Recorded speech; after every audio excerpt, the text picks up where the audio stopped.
All right, mga boss. Mayong adlaw no. Another one na po.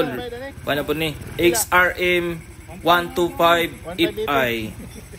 So kani nga motor na palit ni sa tag-iya si kanhan.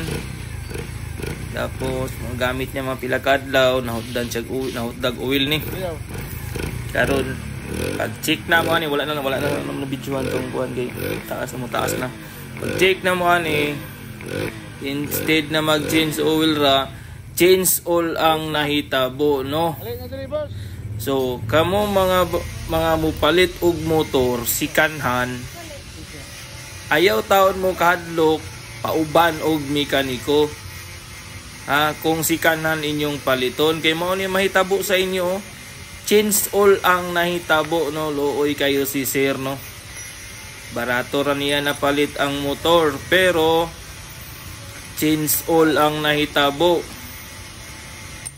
Pag check niya ang kaningam unit gikan ni gihimo og racing.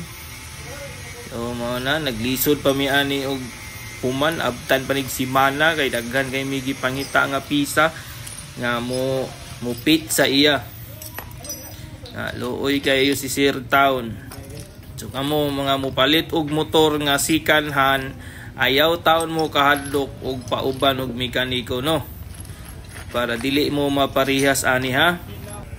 Ano niyo? Itistingan na. Daga na part.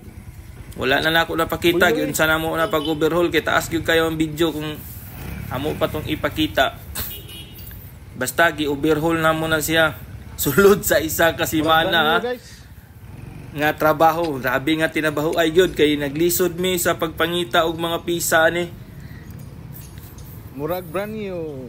Ay mga parts na lisod kayo pangitaon na.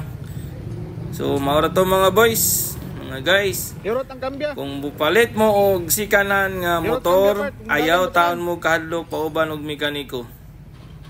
Para dili mo maparihasan ni. O kay sir, salamat kayo kami mong gisaligan nga mo trabaho sa imong motor Sabo Racing. So dagang salamat mga boss. Ride safe ride safe. Kita niya unsay gamiton kung mag ride safe. Mana siya ang gamiton. Thanks.